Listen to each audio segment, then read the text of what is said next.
আজকে আমি তোমাদের সাথে যেই লুকটা শেয়ার করব সেই লুকটা আমার ভীষণ পছন্দের এবং এই লুকটার পিকচার আমি যখন পোস্ট করেছিলাম সেখানে তোমরা খুব সুন্দর সুন্দর কমেন্ট করেছিলে এবং অনেক ভালোবাসা পেয়েছি আমি এই লুকটার জন্য তোমাদের থেকে। এবং তনুশ্রীদি এবং তার বাড়ির লোকও কিন্তু আমাকে এই লুকটার জন্য অনেক অনেক প্রশংসা করেছে। তো চলো তাহলে আর দেরি করব না, লুকটা তোমাদের সাথে শেয়ার করছি। তো হ্যালো এভরিওয়ান, আমি মেকআপ আর্টিস্ট মিনা। আর আজকে আমার লোকেশন ছিল ব্যান্ডেল। খুব একটা কাছাকাছি লোকেশন ছিল না, তবে খুব বেশি দূরেও ছিল না। আর ডেটটা ছিল ডিসেম্বরের 10 তারিখ। তো আমি চলে এসেছি আমার লোকেশানে। এই দেখো, তখনও কিন্তু গেট সাজাচ্ছিল আর আমি সিঁড়ি থেকে চলে গিয়েছিলাম ওপরে। যদিও বা এখানে আমার তখন সাজানো হয়নি, আবার তনুশ্রীদির বাড়িতে ব্যাক করতে হয়েছিল। আর এই যে শাড়িটা দেখছো, এটা কিন্তু তনুশ্রীদি আজকের জন্য স্পেশালি পরবে বলে তার ফ্রেন্ডের কাছ থেকে নিয়ে এসেছিল।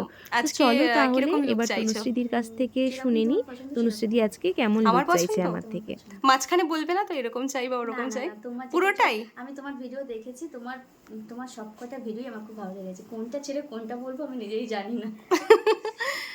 আই মেকআপ, হেয়ার স্টাইল কোনো ডিমান্ড নেই? কোনোটা ডিমান্ড নেই, তোমার সবকটা একদম মানে আমার তো খুব ভালোই লেগেছে। আমি যা দেখি মনে হয় এটা করলে ভালো হতো, ওটা করলে ভালো হতো, কিন্তু আমি ঠিকই করে নিয়েছি যে তোমার যেটা ভালো সব সেটাই তুমি আমাকে করে দেবে। ওকে, ঠিক আছে, চলো। তো আজকে তুমি আমাকে কি পারপাস বুকিং করেছো বলো একটু। আজকে বিয়ের জন্য বুকিং করেছো।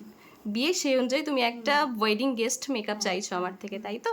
ওকে, ঠিক আছে, চলো তাহলে স্টার্ট করি। দেখা যাক যে আমার পছন্দটা তোমার পছন্দ হয় কি না। ওকে ওকে। তো অনুশ্রীদি, তোমার ফুল লুক তো কমপ্লিট, দেখেছো? বলো কেমন লাগলো? খুব সুন্দর লেগেছে। ভালো হয়েছে? যেমন এক্সপেক্ট করেছিলে তার থেকেও বেশি? ওকে, থ্যাংক ইউ সো মাচ। তুমি ফুললি স্যাটিসফাইড তো? হ্যাঁ। হালকা একটু ফেসটা ওদিকে ঘোরাও। আইটা একটু ক্লোজ করো, ক্লোজ করো আইটা। স্মাইল। Thank you. ওকে, চলো টাটা। এবার তোমরা বলো তো, লাগছে না তনুশ্রীদিকে খুব মিষ্টি? আমি কি কিছু বাড়িয়ে বললাম? আমার তো লুকটা ভীষণ পছন্দ হয়েছে, স্পেশালি তনুশ্রীদির তো আরও ভালো লেগেছে। এবার তোমরা জানিও তোমাদের কেমন লাগলো। আর আমি কিন্তু সেদিন শুধু তনুশ্রীদিকে সাজাইনি, তার পাশাপাশি তনুশ্রীদির মেয়ে এবং প্রিয়াকেও রেডি করেছিলাম। সেই লুক দুটো আমি তোমাদের সাথে পরের ভিডিওতে শেয়ার করব, নাহলে ভিডিওটা অনেকটা বড় হয়ে যাবে। এবার চলো, তনুশ্রীদির হাজবেন্ড ভীষণ সুন্দর একটা রিভিউ দিয়েছে, সেটাই শুনে নেওয়া যাক। আসো।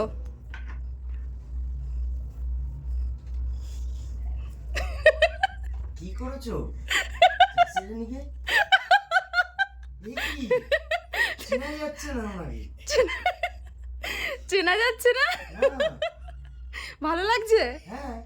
আসো, কাছে আসো দুজন। কি বাবা, বলতে ঝাঁসির রানীকে কি করেছো? ঝাঁসির রানীকে ভালো লাগছে? হ্যাঁ। আরে আমার শাহজাহান। শাহজাহান। যাই হোক, এবার সিরিয়াস, কেমন লাগছে অনুশ্রীদিকে? ভালো হয়েছে? সুন্দর সাজানো। Thank you. অনুশ্রীদি, তোমার? আমার খুব সুন্দর হয়েছে। Thank you. মিনা।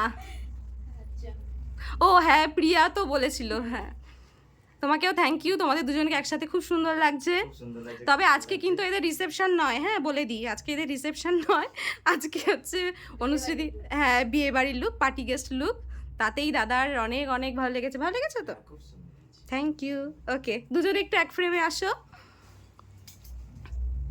বাহ, কারণ নজর না লাগুক এরকমই দুজন সবসময় একসাথে থেকো। তো এরপর প্রিয়াকে রেডি করতে করতে তনুশ্রীদি কফি নিয়ে হাজির। আর এখানে আমরা কী নিয়ে হাসাহাসি করছিলাম জানো তো?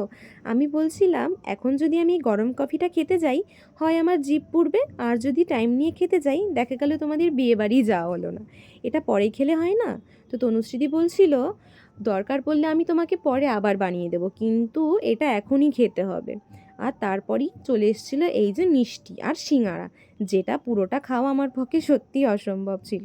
তো যাই হোক, তারপর সব কাজকর্ম মিটিয়ে বাড়ির জন্য রওনা দিয়েছি। আর আজকের ভিডিওটা কেমন লাগলো জানিও। দেখা হচ্ছে নেক্সট ভিডিওতে।